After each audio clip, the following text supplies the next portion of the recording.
Good morning students. आज हम paper number 5 का क्वेश्चन नंबर 23 पढ़ेंगे। तो इससे पहले हमने 22 क्वेश्चन पढ़ा था। उसमें हमने क्या पढ़ा था कि एक बच्चे पे वंशानुक्रम और वातावरण का इफेक्ट कैसे पड़ता है। मतलब उसकी जो हेरिडिटी है उसका इफेक्ट और उसको जो माहौल मिला है, उसको जो वातावरण मिला है, उस पर उसके क्या इफेक्ट पड़ते हैं। तो बच्चे का जन्म होता है, उससे पहले ही उसकी हेरिडिटी के जो इफेक्ट है वो उसके शुरू हो जाते हैं। मतलब बच्चा है तो बच्चे का करेक्टर है, उसकी बॉडी का स्ट्रक्चर है, उसका माइंड डेवलपमेंट है। तो ये चीजें क्या होती है कि उसके जन्म से पहले ही डिसाइड हो जाती हैं। ठीक है, तो आज हम क्या पढ़ेंगे, influence of heredity on the child. मतलब बच्चे का हेरिडिटी का इफेक्ट क्या पड़ता है। ठीक है, तो आज हम ये क्वेश्चन पढ़ेंगे। तो एक बच्चा होता है, उसके जो बॉडी का स्ट्रक्चर होता है उस पर भी इफेक्ट पड़ता है, उसका जो वो बने करता है उसकी व्यावसायिक योग्यता पे इफेक्ट पड़ता है, उसकी सामाजिक योग्यता पे भी इफेक्ट पड़ता है। मतलब ओवरऑल उसका हेरिडिटी का जो इफेक्ट है वो उसकी हर चीज पे पड़ता है। पाश्चात्य मनोवैज्ञानिकों ने वंशानुक्रम के महत्व के संबंध में उनके अध्ययन और परीक्षण किए हैं और उनके आधार पर उन्होंने सिद्ध किया है कि बालक के व्यक्तित्व के प्रत्येक पहलू पर वंशानुक्रम का प्रभाव पड़ता है। मतलब ये वैज्ञानिकों ने प्रयोगों के द्वारा सिद्ध किए हैं। बहुत सारे लोगों पे उन्होंने क्या किया था, प्रयोग किया था। उसके बाद वो इस निष्कर्ष पे पहुंचे थे कि जो हेरिडिटी है उसका बहुत ज्यादा इन्फ्लुएंस होता है, वो बच्चे के ऊपर पड़ता है, चाहे वो उसका कैरेक्टर हो, चाहे वो उसका सामाजिक विकास हो, चाहे वो उसका मानसिक विकास हो। तो ये सारी चीजें। ठीक है, तो सबसे पहले हम पढ़ेंगे शारीरिक लक्षणों का प्रभाव। मतलब बच्चे का बॉडी स्ट्रक्चर है उस पे जो हेरिडिटी का है उसका इफेक्ट कैसे पड़ता है। जैसे कई बार क्या होते हैं, पेरेंट्स होते हैं वो हाइट में ज्यादा होते हैं, या कुछ पेरेंट्स ऐसे होते हैं जो हाइट में बहुत कम होते हैं। तो दोनों का इफेक्ट होता है वो बच्चे पे पड़ता है। मतलब जो ज्यादा हाइट वाले पेरेंट्स होंगे उनके बच्चों की हाइट ज्यादा होगी, और जो पेरेंट्स कम हाइट वाले हैं उनके पेरेंट्स की हाइट बच्चे की हाइट है वो कम होगी। तो इस तरह जो बॉडी का स्ट्रक्चर है उस पर पूरा का पूरा हेरिडिटी का इफेक्ट पड़ता है।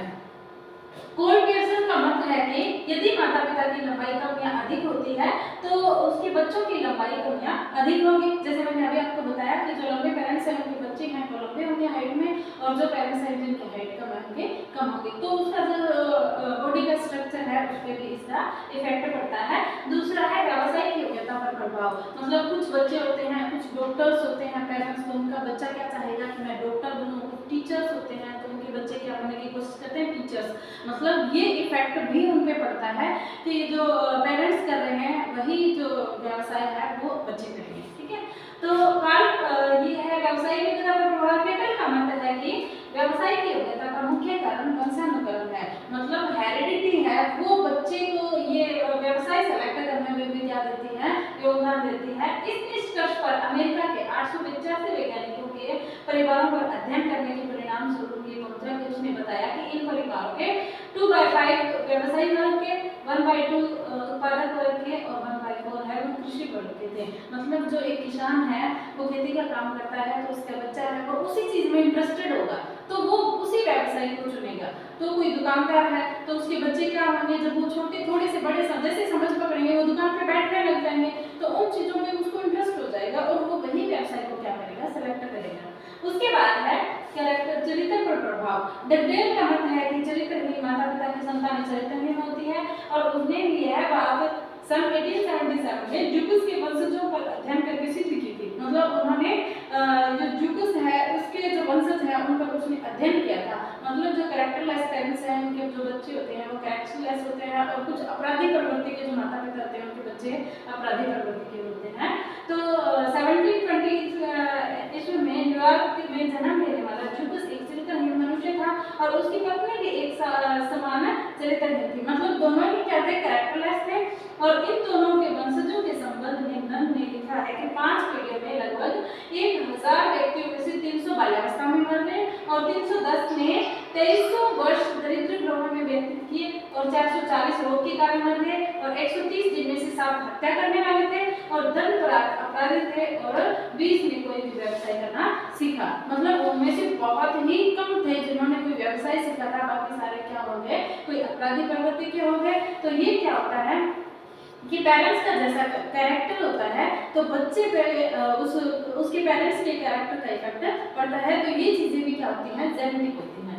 उसके बाद हम थर्ड देखते हैं, फोर्थ है प्रभाव, मतलब बच्चे की जो ग्रोथ है उसके ऊपर भी पेरेंट्स की हेरिडिटी का इफेक्ट होता है। तो गुडार्ड का मत है कि मंद बुद्धि माता पिता की संतान मंद बुद्धि और तीव्र बुद्धि माता पिता की संतान है वो तीव्र बुद्धि वाली होती है। और उन्होंने यह बात कालेटाक नामक एक सैनिक के वंशजों का अध्ययन करके सिद्ध की। कालेटाक ने पहले एक मंद बुद्धि स्त्री से और कुछ समय बाद एक तीव्र बुद्धि वाली स्त्री से विवाह किया और पहली स्त्री के 480 वंशजों में से 143 वंशज क्या थे, मंद बुद्धि के थे और 96 सामान्य थे और 36 अवैध संतान थी, 32 वेश्याएं, 24 शराबी और 8 वेश्यालय के स्वामी और 3 थे वो मृगी रोगी वाले और 3 अपराधी थे। दूसरी स्त्री में जो संतानें उत्पन्न हुई उनमें से 496 वंशजों में से केवल 3 मंद बुद्धि और चरित्रहीन थे।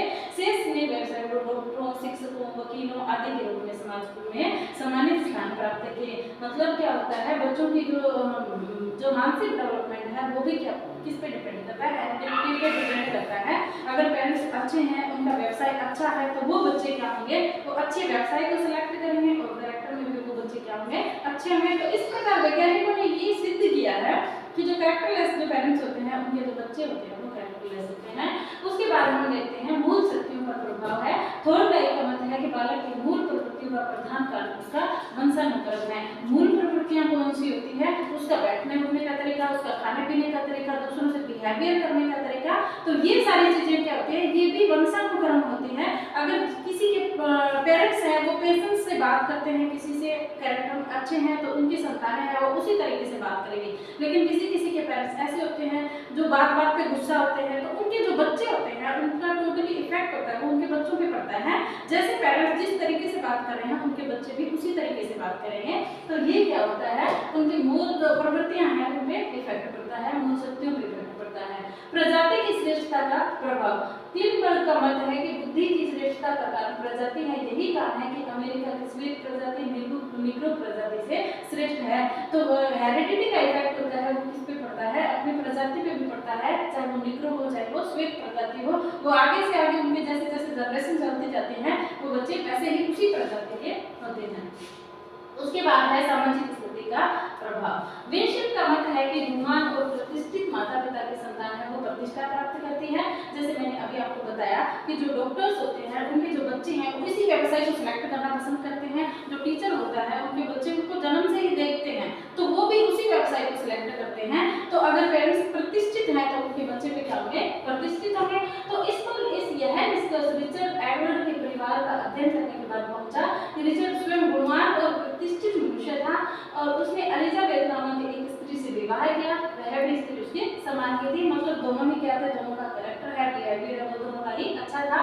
इन दोनों के वंशजों ने विधानसभा के सदस्यों, महाविद्यालय अध्यक्षों के आदि के प्रतिष्ठित पद प्राप्त किए और उनका एक वंशज है वो अमेरिका का उपराष्ट्रपति बना। मतलब इन्होंने एक अध्ययन किया है कि जो पेरेंट्स हैं वो क्या होंगे, प्रतिष्ठित होंगे, अच्छे व्यवसाय में होंगे तो वो उनके बच्चे भी क्या जाएंगे, अच्छे व्यवसाय में जाएंगे। जैसे इन्होंने इस पर अध्ययन किया है, जो एलिजाबेथ नामक स्त्री से विवाह किया था तो दोनों के कैरेक्टर क्या थे, दोनों के समान थे, दोनों प्रतिष्ठित थे, तो उनकी संतानें भी क्या हो गई, प्रतिष्ठित हो गई, विधानसभा के सदस्य बन गए, महाविद्यालय के अध्यक्ष बन गए, उपराष्ट्रपति बन गए। तो ये किस पे गया, ये अपने पेरेंट्स की हेरिडिटी पे गया है। उसके बाद है महानता का प्रभाव। गाल्टन का मत है कि व्यक्ति की महानता का कारण उसका वंशानुक्रम है। ठीक है, अगर उसका वंशानुक्रम अच्छा चलता आ रहा है तो वो बच्चा भी क्या होगा, अच्छा होगा।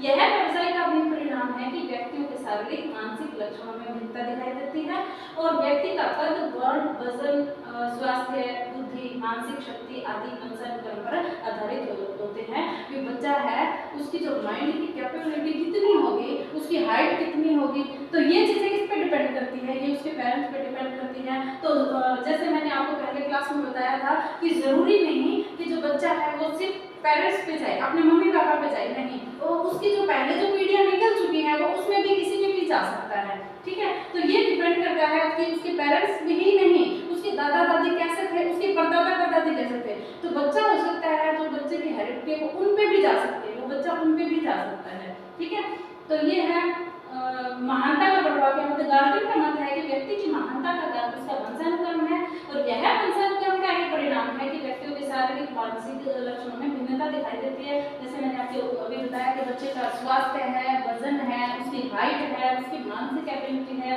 तो ये चीजें किस पे डिपेंड करती होती है हेरिडिटी पे।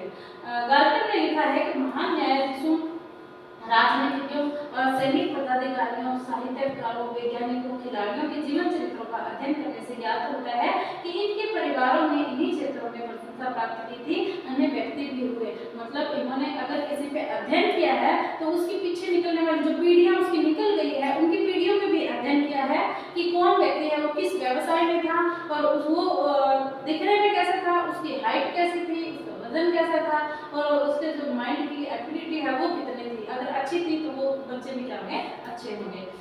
उसके बाद है वंशानुक्रम के समन्वित प्रभाव पर प्रकाश डालते हुए कोलसनिक ने लिखा है कि जिस सीमा तक व्यक्ति की शारीरिक रचना को उसके पितृ निश्चित करते हैं, उसी सीमा तक उसके मस्तिष्क स्नायु संस्थान की रचना और उसके अन्य शारीरिक लक्षण, उसकी खेल कूद संबंधी कुशलता, उसकी गणित संबंधी योग्यता, ये सभी बातें वंशानुक्रम पर निर्भर होती है कि बच्चा है वो साइंस में कैसा है, बच्चा मैथ्स में कैसा है, उसके पेरेंट्स कैसे थे, तो वो उस पर डिपेंड करता है, वो उनकी हेरिडिटी है। अगर वो अच्छे थे साइंस मैथ्स में तो वो बच्चे क्या होंगे, अच्छे होंगे।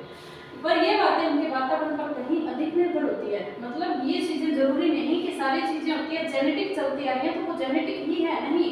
बच्चा पैदा होता है, जन्म लेने के बाद हम उसको माहौल कैसा दे रहे हैं ये इस पे भी डिपेंड करता है।